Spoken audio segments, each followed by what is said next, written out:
Students, ನೀವೇನಾದರೂ ನಿಮ್ಮ ಒಂದು ಸ್ಟಡೀಸ್ನ ಇವತ್ತು ಓದೋಣ ನಾಳೆ ಓದೋಣ ಅಂತ ಹೇಳಿ ಪೋಸ್ಟ್ಪೋನ್ ಮಾಡಿಕೊಂಡು ಮುಂದೆ ಹಾಕ್ತಾ ಇದ್ದೀರಾ? ಹಾಗಾದರೆ ಈ ವಿಡಿಯೋ ನಿಮಗೋಸ್ಕರ. ತಿಳ್ಕೊಳ್ಳಿ, ಅಲ್ಲಿ ಯಾರೋ ಒಬ್ಬ ಕುತ್ಕೊಂಡು ನಿಮ್ಮ ಒಂದು ಪ್ಲೇಸನ್ನು, ನಿಮ್ಮ ಒಂದು ಜಾಬನ್ನು, ನಿಮ್ಮ ಒಂದು ಕನಸನ್ನು ತಾನು ನನಸು ಮಾಡ್ಕೋಬೇಕು ಅಂತ ಹೇಳಿ ನಿಮಗೆ ಗೊತ್ತಿಲ್ಲದಿರೋ ರೀತಿಯಲ್ಲಿ ಹಗಲು ರಾತ್ರಿ ಕುತ್ಕೊಂಡು ಓದಿ ಕಷ್ಟಪಡ್ತಿದ್ದಾನೆ ಅಂತ ಹೇಳಿ ನಿಮ್ಗೇನಾದರೂ ಗೊತ್ತಾ? ಹಾಗಾದರೆ ತಿಳ್ಕೊಳ್ಳಿ ಫ್ರೆಂಡ್ಸ್, ಇಲ್ಲಿ ನೀವೇನು ಮಾಡ್ತಾ ಇದ್ದೀರಾ ಅಂತ ಹೇಳಿದರೆ, ನಿಮಗೆಲ್ಲ ಥರ ಆಸೆ ಇದೆ. ಏನಂತಂದರೆ, ನಾನು ಡಾಕ್ಟರ್ ಆಗಬೇಕು, ಇಂಜಿನಿಯರ್ ಆಗಬೇಕು, ತುಂಬ ದುಡ್ಡು ಮಾಡಬೇಕು, ಕಾರ್ ಬೇಕು, ಬಂಗ್ಲೆ ಬೇಕು, ಎಲ್ಲ ಕೂಡ ಆಸೆ ಇದೆ. ಆದರೆ ನೀವೇನು ಮಾಡ್ತಿದ್ದೀರಾ? ಇನ್ನೂ ಕೂಡ ಟೈಮ್ ಇದೆ, ನಾಳೆ ಓದಿದ್ರಾಯ್ತು, ನಾಡಿದ್ದೇ ಓದಿದ್ರಾಯ್ತು ಅಂತ ಹೇಳಿ ಹೀಗೆ ನಿಮ್ಮ ಒಂದು ಕೆಲಸವನ್ನು, ನಿಮ್ಮ ಒಂದು ಕನಸನ್ನು ಮುಂದೆ ಮುಂದೆ ಹಾಕ್ತಾ ಹೋಗ್ತಾ ಇದ್ದೀರಾ. ನಿಮಗೆ ಕೆಪಾಸಿಟಿ ಇದೆ, ಕೇಪಬಲ್ ಇದೆ. ಇಲ್ಲಿ ಯಾರೂ ಕೂಡ ಕೇಪಬಲ್ ಅಲ್ಲ ಅಂತ ಹೇಳೋಕ್ಕಾಗೋದಿಲ್ಲ. ಸೊ ಎಲ್ಲರೂ ಕೂಡ ಕೇಪಬಲ್, ಎಲ್ರಿಗೂ ಕೂಡ ಒಂದು ಒಳ್ಳೆ ಸ್ಕಿಲ್ ಇದೆ, ಎಲ್ಲರೂ ಕೂಡ ಮುಂದೆ ಬರ್ಬೋದು. ಯಾರು ಕಷ್ಟಪಡ್ತಾನೆ ಅವ್ನು ಮಾತ್ರ ಮುಂದೆ ಬರೋದಕ್ಕೆ ಸಾಧ್ಯ. ಸೊ ನೀವು ನಿಮಗೆ ಗೊತ್ತಿಲ್ಲದಿರೋ ರೀತಿಯಲ್ಲಿ ಹಿಂದೆ ಬೀಳ್ತಾ ಇದ್ದೀರಾ ಫ್ರೆಂಡ್ಸ್. ಇಲ್ಲಿ ತಿಳ್ಕೊಳ್ಳಿ, ಇದು ಒಂದು ಕಾಂಪಿಟೇಟಿವ್ ಯುಗ.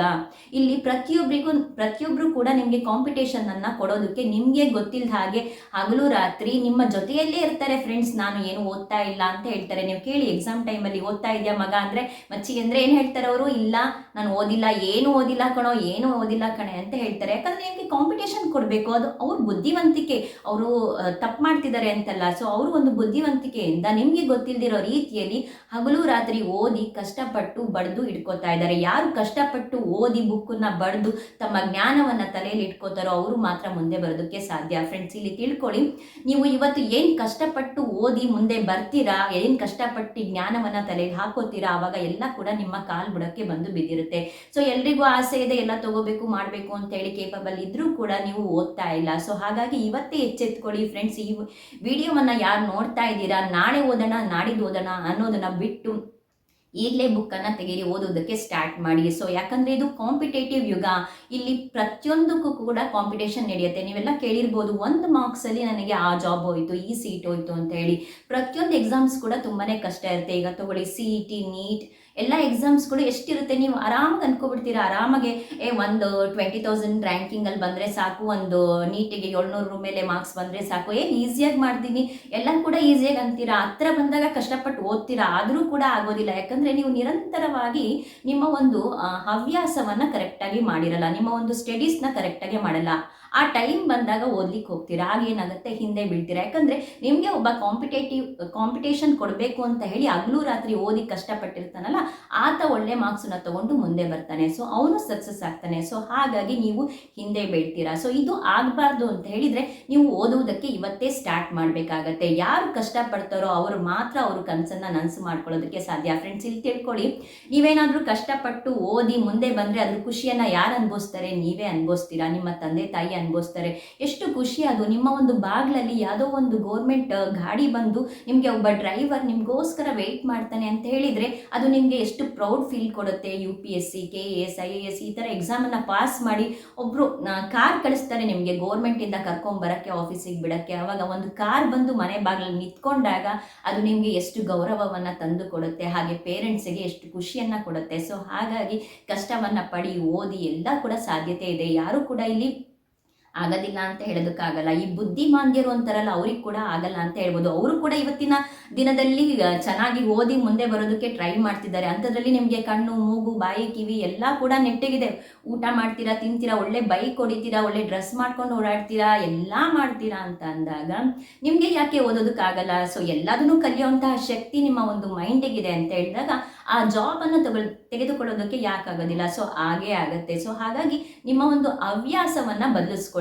ಓದನ್ನ ನಾಳೆ ಓದೋಣ ನಾಡಿದ್ದು ಓದೋಣ ಅಂತೇಳಿ ಪುಸ್ತಕವನ್ನು ಮುಚ್ಚಿಡಬೇಡಿ. ಇನ್ನೂ ಟೈಮ್ ಇದೆ, ನಾಡಿದ್ದು ಓದಿದ್ರಾಯ್ತು ಅಂತ ಹೇಳಿ ಮಾಡಬೇಡಿ. ಇವತ್ತೇ ಓದಿ. ಯಾಕಂದರೆ ನೀವು ಓದಲ್ಲ ಅನ್ನೋ ಟೈಮಲ್ಲಿ ಇನ್ಯಾರು ಅಲ್ಲಿ ಲಕ್ಷಾಂತರ ಜನ, ಒಬ್ಬ ಅಲ್ಲ ತಿಳ್ಕೊಳ್ಳಿ, ನಿಮಗೆ ಕಾಂಪಿಟೇಟರ್ ಆಗಿ ಲಕ್ಷಾಂತರ ಸ್ಟೂಡೆಂಟ್ಸು ಓದಿ ಪುಸ್ತಕವನ್ನು ಬರೆದು ತಮ್ಮ ಜ್ಞಾನವನ್ನು ತಲೆಯಲ್ಲಿ ಇಟ್ಕೊಳ್ತಿದ್ದಾರೆ. ಸೊ ಹಾಗಾಗಿ ನೀವೇನು ಮಾಡಿ ಅಂದರೆ, ಇವತ್ತಿಂದ ಫಸ್ಟು ನೀವು ಓದುವಂತಹ ಜಾಗವನ್ನು ಕ್ಲೀನಾಗಿ ಇಟ್ಕೊಳ್ಳಿ. ನೀವು ನಿಮ್ಮ ಮನೆಯಲ್ಲಿ ಒಂದು ಓದುವ ಒಂದು ಕೊಠಡಿಯನ್ನು ಸೃಷ್ಟಿ ಮಾಡ್ಕೊಳ್ಳಿ. ಅದು ಎಕ್ಸ್ಟ್ರಾ ರೂಮ್ ಅಂತ ಇವತ್ತಿನ ಕಾಲದಲ್ಲಿ ಎಲ್ಲರ ಮನೆಯಲ್ಲೂ ಕೂಡ ಇದ್ದೇ ಇರುತ್ತೆ. ಸೊ ಹಾಗಾಗಿ ಒಂದು ರೂಮ್ನ ನೀವು ಚೂಸ್ ಮಾಡ್ಕೊಳ್ಳಿ. ರೂಮ್ ಇಲ್ದಿರೋ ಅಂಥವ್ರು ಒಂದು ಪ್ಲೇಸನ್ನು ಚೂಸ್ ಮಾಡ್ಕೊಳ್ಳಿ. ಅಲ್ಲಿ ನಿಮಗೆ ಓದುವಂತಹ ವಾತಾವರಣವನ್ನು, ಅಂದರೆ ಡಸ್ಟ್ ಎಲ್ಲ ಇದ್ದರೆ ನೀಟಾಗಿ ಕ್ಲೀನ್ ಮಾಡಿ ಹೊಸ ಬೆಡ್ಶೀಟನ್ನು ಹಾಸ್ಕೊಳ್ಳಿ. ಅದಾದಮೇಲೆ ಅಲ್ಲಿ ಓದುವಂತಹ ಒಂದು ಸರಸ್ವತಿ ವಿಗ್ರಹ ಅಥವಾ ಗಣಪತಿ ವಿಗ್ರಹ ಇದ್ದರೆ ಇಟ್ಕೊಳ್ಳಿ. ಪೂರ್ವ ದಿಕ್ಕಿಗೆ ಆದಷ್ಟು ಕುತ್ಕೊಂಡು ಓದುವಂತಹ ಹವ್ಯಾಸವನ್ನು ಮಾಡಿ, ಪಾಸಿಟಿವ್ ಸಿಗುತ್ತೆ. ಹಾಗೆ ಸಾಧ್ಯವಾದಷ್ಟು ಬುಕ್ಕಲ್ಲಿ ಕೆಲವು ಇಂಪಾರ್ಟೆಂಟ್ ಏನೇನು ನೋಟ್ ಇರುತ್ತೆ ಅದನ್ನೆಲ್ಲ ಕೆಲವೊಂದು ಥಾಟ್ಸ್, ನಿಮ್ಮ ಮೈಂಡಿಗೆ ಬರ್ತಕ್ಕಂತಹ ಕೆಲವು ಥಾಟ್ಸನ್ನು ಅಲ್ಲಲ್ಲೇ ಬರೆದು ಸ್ಟಿಕ್ ಮಾಡ್ಕೊಳ್ಳಿ. ಒಂದು ಸಣ್ಣದು ಯೆಲ್ಲೋ ಕಲರ್ ಸ್ಟಿಕ್ಕರ್ ಒಂದು ಸಿಗುತ್ತೆ ಪೇಜ್, ಅದನ್ನು ತೊಗೊಳ್ಳಿ. ಬುಕ್ಕಿನ ಅಂಗಡಿಯಲ್ಲಿ ಅದೇನು ತುಂಬ ಕಾಸ್ಟ್ಲಿ ಇರಲ್ಲ, ಅದನ್ನು ತೊಗೊಂಡು ಎಲ್ಲ ಕಡೆ ಸ್ಟಿಕ್ ಮಾಡ್ಕೊಳ್ಳಿ. ಮತ್ತು ನಾಳೆ ಏನು ನೀವು ವರ್ಕ್ ಮಾಡಬೇಕು, ಏನು ಓದಬೇಕು, ಏನು ಕೆಲಸವನ್ನು ಮಾಡಬೇಕು ಅಂತ ಶಾರ್ಟಾಗಿ ಒಂದು 2-3 ಲೈನಲ್ಲಿ ಡೈರಿಯಲ್ಲಿ ಬರೆದಿಟ್ಕೊಳ್ಳಿ. ಅದೂ ಆಗಿಲ್ಲ ಅಂತಂದರೆ ನಿಮಗೆ ಒಂದು ಎಕ್ಸ್ಟ್ರಾ ಒಂದು ಮಿರರನ್ನು ಮಾಡ್ಕೊಳ್ಳಿ. ಆ ಮಿರರಲ್ಲಿ ನಿಮ್ಮ ಮುಖವನ್ನು ನೋಡೋದಕ್ಕೆ ಆ ಒಂದು ಮಿರರ್ ಇಲ್ಲ ಅಂತ ಹೇಳಿದರೆ ಒಂದು ಪುಟ್ಟ ಮಿರರನ್ನು ಪರ್ಚೇಸ್ ಮಾಡಿ, ನಿಮಗೋಸ್ಕರನೇ ಸ್ಪೆಷಲ್ ಆಗಿ ಒಂದು ಕಡೆ ಹಾಕ್ಕೊಳ್ಳಿ. ನೀವು ನಾಳೆ ಏನು ಓದಬೇಕು ಅಂತ ಹೇಳ್ಬಿಟ್ಟು ಅಲ್ಲಿ ಸ್ಟಿಕ್ ಮಾಡಿ, 1-2-3 ಲೈನಲ್ಲಿ ಬರೆದು ಸ್ಟಿಕ್ ಮಾಡಿ. ಆವಾಗ ನಿಮ್ಮ ಮುಖವನ್ನು ನೋಡ್ಕೊಳ್ಳೋದಕ್ಕೆ ಆ ಕನ್ನಡಿಯಲ್ಲಿ ಹೋಗ್ತಿರಲ್ವ, ಆವಾಗ ನೀವು ನಾಳೆ ಏನು ಮಾಡಬೇಕು ಅಂತ ಹೇಳಿ ನೆನಪು ಬರುತ್ತೆ. ಸೊ ಇದನ್ನು ಕೇಳಿ ನೀವು ಸುಮ್ಮನೆ ಆಗೋದಲ್ಲ, 100% ಇದನ್ನು ನೀವು ಮಾಡಬೇಕು. ಮಾಡಿದಾಗ ಮಾತ್ರ ನಿಮಗೆ ಎಲ್ಲ ಆಸೆ ಕನಸುಗಳು ಕೂಡ ನನಸಾಗುತ್ತೆ. ಇಲ್ಲ ಅಂತಂದರೆ ಅದು ಪ್ರತಿದಿನ ಪೋಸ್ಟ್ಪನ್ ಆಗಿ ಹಾಗೇನೆ ನೀವು ವಯಸ್ಸಾಗಿ ಮುದುಕರಾಗಿ ಎಲ್ಲ ಆಗಿ ಹೋಗುತ್ತೆ. ಸೊ ಇದು ಆಗೋದು ಬೇಡ ಅಂತ ಹೇಳಿದರೆ ನೀವೇನು ಮಾಡಬೇಕು, ಇವತ್ತೇ ಈಗಲೇ ನಿಮ್ಮ ಒಂದು ಏನು ಓದಬೇಕು ಅದನ್ನು ನೋಟ್ ಮಾಡಬೇಕು, ಇಡಬೇಕು, ಓದೋದಕ್ಕೆ ಸ್ಟಾರ್ಟ್ ಮಾಡಬೇಕು. ಯಾಕಂದರೆ ತಿಳ್ಕೊಳ್ಳಿ, ನಿಮಗೆ ಕಾಂಪಿಟೇಟರ್ ಆಗಿ ಅಲ್ಲಿ ಲಕ್ಷಾಂತರ ಜನ ನಿಮಗೆ ಗೊತ್ತಿಲ್ಲದ ಹಾಗೆ ರೆಡಿ ಆಗ್ತಿದ್ದಾರೆ. ಸೊ ಹಾಗಾಗಿ ನೀವು ಅವರಿಗೆ ಗೊತ್ತಿಲ್ಲದ ಹಾಗೆ ರೆಡಿ ಆಗಬೇಕು. ಸೊ ಹಾಗಾಗಿ ಇವತ್ತಿಂದನೇ ಓದೋದಕ್ಕೆ ನೀವು ಸ್ಟಾರ್ಟ್ ಮಾಡಬೇಕಾಗತ್ತೆ. ಅದ್ರ ಜೊತೆಗೆ ಒಳ್ಳೆ ಆಹಾರವನ್ನು ತಿನ್ನಿ, ಆಮೇಲೆ ಒಳ್ಳೆ ಉಡುಪನ್ನು ಧರಿಸಿ, ಒಳ್ಳೆ ಬಟ್ಟೆಯನ್ನು ಹಾಕೊಳ್ಳಿ, ಬೇಗ ಸ್ನಾನ ಮಾಡಿ, ಬೆಳಿಗ್ಗೆ ಎದಳಿ ಬೇಗ ಸ್ನಾನ ಮಾಡಿ. ಸ್ನಾನ ಮಾಡಿದಾಗ ಏನಾಗುತ್ತೆ, ನಿಮಗೆ ಒಂದು ಫ್ರೆಶ್ ಮೂಡ್ ಸಿಗುತ್ತೆ. ಫ್ರೆಶ್ ಮೂಡ್ ಇದ್ದಾಗ ನಿಮಗೆ ಆಟೋಮೆಟಿಕ್ಕಾಗಿ ಓದೋದಕ್ಕೆ ಬರುತ್ತೆ. ಇಲ್ಲ ನೀವು ಎದಳೋದು 9 ಗಂಟೆ 8 ಗಂಟೆ 10 ಗಂಟೆ ಮಾಡಿಕೊಂಡು ಯಾವಾಗೋ ಎದ್ದೆ ಯಾವಾಗೋ ಸ್ನಾನ ಮಾಡಿದೆ ಅಂದರೆ ನಿಮಗೆ ಒಂದು ಫ್ರೆಶ್ ಮೂಡ್ ಬರೋದೇ ಇಲ್ಲ. ಸೊ ನೀವೊಂದು ಟೈಮ್ ಟೇಬಲ್ನ ಫಿಕ್ಸ್ ಮಾಡ್ಕೊಳ್ಳಿ. ನಾನೇನು ನಿಮಗೆ 4 ಗಂಟೆಗೆ ಎದಳಿ ಅಂತ ಹೇಳಲ್ಲ, ಬೇಗ ಎದಳಬೇಕು. ಹೌದು, ಎಲ್ಲರೂ ಕೂಡ 4 ಗಂಟೆಗೆ ಎದಳಲ್ಲ, ನನಗೆ ಗೊತ್ತು. ಸೊ ನೀವೊಂದು ಫಿಕ್ಸ್ ಮಾಡ್ಕೊಳ್ಳಿ ಟೈಮ್, 5:30, 6, 6:30. ಅದಕ್ಕಿಂತ ಲೇಟಾಗಂತೂ ಖಂಡಿತವಾಗಿಯೂ ಎದಳಬೇಡಿ. ಯಾಕಂದರೆ ಲೇಟಾಗಿ ಎದ್ದವ್ರು ಯಾರೂ ಲೈಫಲ್ಲಿ ಮುಂದೆ ಬರೋದಕ್ಕೆ ಸಾಧ್ಯನೇ ಇಲ್ಲ.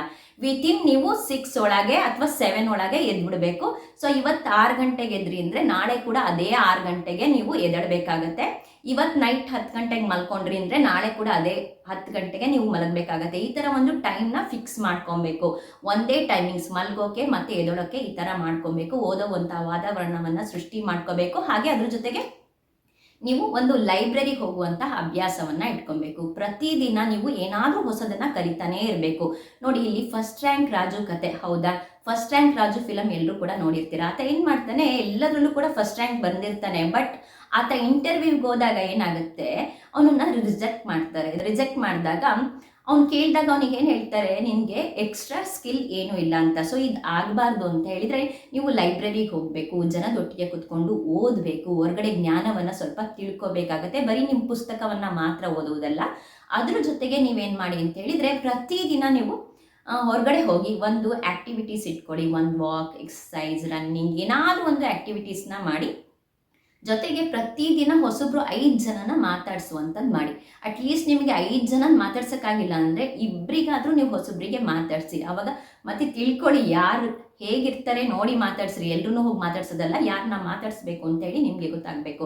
ಸೊ ಅವರನ್ನು ಮಾತಾಡಿಸಿ ಅವರಲ್ಲಿರುವಂತಹ ಜ್ಞಾನವನ್ನು ಪಡ್ಕೊಳ್ಳಿ. ಆವಾಗ ನಿಮ್ಮ ಒಂದು ವಿಚಾರಗಳು ಎಕ್ಸ್ಚೇಂಜ್ ಆಗುತ್ತೆ. ಸೊ ಫಸ್ಟ್ ರ್ಯಾಂಕ್ ರಾಜು ಕತೆ ಆಗೋದು ಬೇಡ. ಬರೀ ಪುಸ್ತಕವನ್ನು ಓದಿ ಯಾರು ಕೂಡ ನೀವು ಇಲ್ಲಿ ಮುಂದೆ ಬರೋದಕ್ಕಾಗೋದಿಲ್ಲ.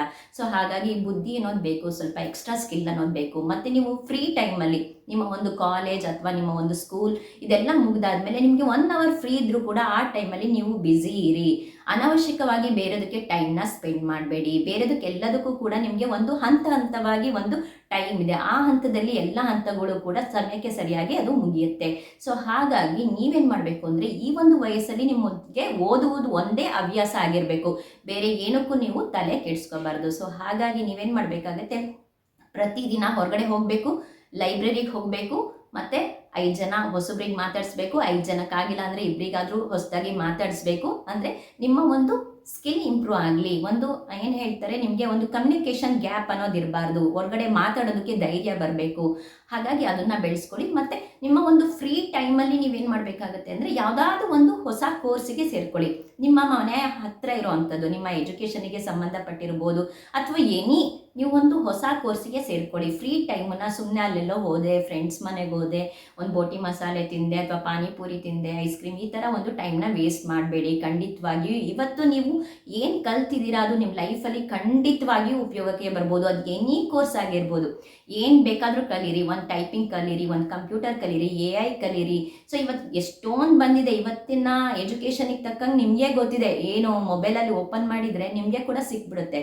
ಸೊ ಹಾಗಾಗಿ ಅದನ್ನು ಓಪನ್ ಮಾಡಿಕೊಂಡು ಹೊಸ ಕೋರ್ಸನ್ನು ಕಲಿತು ಎಕ್ಸ್ಟ್ರಾ ಸರ್ಟಿಫಿಕೇಟನ್ನು ಸೈಡಲ್ಲಿ ಇಟ್ಕೊಳ್ಳಿ. ನೀವು ಇಂಟರ್ವ್ಯೂಗೆ ಹೋದಾಗ ನಿಮಗೆ ಏನು ಸ್ಕಿಲ್ ಇದೆ ಅಂತ ಕೇಳ್ತಾರೆ. ಸೊ ಎಜುಕೇಷನ್ ಜೊತೆಗೆ ನಿಮಗೆ ಸ್ಕಿಲ್ ಆ್ಯಡ್ ಇಲ್ಲ ಅಂದರೆ ನೀವು ರಿಜೆಕ್ಟ್ ಆಗ್ತೀರಾ. ಸೊ ನೀವು ಎಷ್ಟು ಚೆನ್ನಾಗಿ ಓದ್ತಿರೋ ಅಷ್ಟೇ ನಿಮ್ಮ ಜ್ಞಾನ ಕೂಡ, ನಿಮ್ಮ ಸ್ಕಿಲ್ ಕೂಡ ಅಷ್ಟೇ ಚೆನ್ನಾಗಿರಬೇಕು. ಆವಾಗ ನಿಮಗೆ ಏನೇ ಒಂದು ಅವ್ರು ಕೆಲಸ ಕೊಟ್ಟರು ಈಸಿಯಾಗಿ ಅದನ್ನು ಬಿಡ್ತೀರಾ ಅಂತ ಹೇಳ್ಬಿಟ್ಟು ಆಪೋಸಿಟ್ ಇರೋವಂಥ ಕಂಪ್ನಿಯವರಿಗೆ ಒಂದು ಕಾನ್ಫಿಡೆನ್ಸ್ ಬರುತ್ತೆ. ಆವಾಗ ನಿಮ್ಮನ್ನು ಬೇಗ ಸೆಲೆಕ್ಟ್ ಮಾಡ್ತಾರೆ. ಆದಷ್ಟು ಒಳ್ಳೆ ಫ್ರೆಂಡ್ಸ್ಗಳನ್ನು ಸೆಲೆಕ್ಟ್ ಮಾಡ್ಕೊಳ್ಳಿ. ಓದುವಂಥ ಫ್ರೆಂಡ್ಸ್ಗಳನ್ನು ಜೊತೆಗೆ ಇಟ್ಕೊಳ್ಳಿ. ಯಾವಾಗಲೂ ಮಜಾ ಮಾಡ್ತಿರೋದೇ, ಟೂರ್ ಹೋಗ್ತಿರೋದೇ, ಟ್ರಿಪ್ ಹೋಗ್ತಿರೋದೇ, ಅಥವಾ ರೌಂಡ್ಸ್ ಸುತ್ತಿರೋದೇ ಮಾಡಬೇಡಿ. ನಿಮಗೆ ಫ್ರೀ ಬೇಕಾದಾಗ, ಓದಿ ಸಾಕಾದಾಗ ನೀವೇ ಒಂಚೂರು ಹೊರಗಡೆ ಹೋಗಿ, ಫ್ರೆಂಡ್ಸ್ ಜೊತೆ ಯಾರ ಜೊತೆ ನಾವು ಹೋಗಿ ಬನ್ನಿ, ಅಥವಾ ಮನೆ ಹತ್ರ ಎಲ್ಲೋ ಹೋಗಿ ಬನ್ನಿ, ಸಾಕು. ಯಾವಾಗಲೂ ಎನಿ ಟೈಮ್ ಟ್ರಿಪ್ ಹೋಗೋದು, ಹೊರಗಡೆ ಹೋಗೋದು, ನೀವು ಕೊನೆ ತನಕ ಇದೆ, ನೀವು ಇನ್ನೂ ಮುದುಕರಾಗೋ ತನಕನೂ ಹೊರಗಡೆ ಹೋಗ್ಬೋದು, ಯಾರೂ ಕೇಳಲ್ಲ. ಬಟ್ ಇವತ್ತು ನೀವು ಓದಿ ದುಡ್ಡಿಟ್ಕೊಂಡ್ರೆ ನಾಳೆ ಎಲ್ಲಿ ಬೇಕಾದರೂ ನೀವು ಹೋಗ್ಬೋದು, ಬರ್ಬೋದು, ಎಲ್ಲವನ್ನ ತೊಗೊಳ್ಬೋದು. ಸೊ ಹಾಗಾಗಿ ತಿಳ್ಕೊಳ್ಳಿ ಫ್ರೆಂಡ್ಸ್, ಇವತ್ತು ನಾಳೆ ಅಂತ ಪೋಸ್ಟ್ಪೋನ್ ಮಾಡೋದನ್ನ ಬಿಟ್ಟು ಇವತ್ತೇ ಓದಿ ಮುಂದೆ ಬನ್ನಿ, ಒಳ್ಳೆ ಜಾಬನ್ನು ತಗೊಳ್ಳಿ, ನಿಮ್ಮ ತಂದೆ ತಾಯಿಯ ಆಸೆಯನ್ನು ನನಸು ಮಾಡಿ, ನಿಮ್ಮ ಆಸೆ ಕನಸುಗಳನ್ನು ನನಸು ಮಾಡ್ಕೊಳ್ಳಿ. ಕಾರು, ಬಂಗ್ಲೆ, ಏನೇನು ಬೇಕು ಎಲ್ಲ ಕೂಡ ತಗೊಳ್ಳಿ. ಅದಾದಮೇಲೆ ಇವತ್ತಿಂದ ಓದೋದಕ್ಕೆ ಸ್ಟಾರ್ಟ್ ಮಾಡಿ. ನಿಮಗೆ ಹೇಗನ್ನಿಸ್ತು ಅಂತ ಹೇಳ್ಬಿಟ್ಟು ನನಗೆ ಕಾಮೆಂಟ್ ಬಾಕ್ಸಲ್ಲಿ ತಿಳಿಸಿ. ಹಾಗೆ ಇವತ್ತು ನೀವು ಓದೋದಕ್ಕೆ ಸ್ಟಾರ್ಟ್ ಮಾಡಿದ್ರೆ ಕರೆಕ್ಟಾಗಿ 21 ಡೇಸ್ ಯಾವುದೇ ಕಾರಣಕ್ಕೂ ನಿಲ್ಲಿಸಬೇಡಿ. 21 ದಿನ ಆದಮೇಲೆ ಈ ಒಂದು ವಿಡಿಯೋಗೆ ನೀವು ಕಮೆಂಟ್ ಮಾಡಲೇಬೇಕು. ಸೊ ಕಮೆಂಟ್ ಮಾಡಿ ನನಗೆ ಏನು ಅನಿಸ್ತು, ನಾನು ಓದ್ತಾ ಇದ್ದೀನಾ, ಏನು ಮಾಡ್ತಿದ್ದೀನಾ ಅಂತೇಳಿ ಖಂಡಿತವಾಗಿಯೂ ತಿಳಿಸಿ. ಆವಾಗ ನನಗೆ ಇಂಟ್ರೆಸ್ಟ್ ಬರುತ್ತೆ, ಇನ್ನೂ ಚೆನ್ನಾಗಿರೋ ಮೋಟಿವೇಶನ್ ವೀಡಿಯೋಸ್ ಮಾಡಬೇಕು, ನಮ್ಮ ಸ್ಟೂಡೆಂಟ್ಸಿಗೆ ಹೆಲ್ಪ್ ಆಗಬೇಕು, ಎಲ್ರಿಗೂ ಕೂಡ ಹೆಲ್ಪ್ ಆಗಬೇಕು ಅಂತ ಹೇಳಿ ನನಗೆ ಇಂಟ್ರೆಸ್ಟ್ ಬರುತ್ತೆ. ಸೊ ಹಾಗಾಗಿ ಈ ಒಂದು ವಿಡಿಯೋ ಇಷ್ಟ ಆಗಿದ್ರೆ ಲೈಕ್ ಮಾಡಿ, ಹಾಗೆ ನನ್ನ ಪೇಜನ್ನು ಸಬ್ಸ್ಕ್ರೈಬ್ ಮಾಡಿ, ಸಪೋರ್ಟ್ ಮಾಡಿ ಅಂತ ಹೇಳಿ ಕೇಳ್ಕೊತೀನಿ. Thank you all.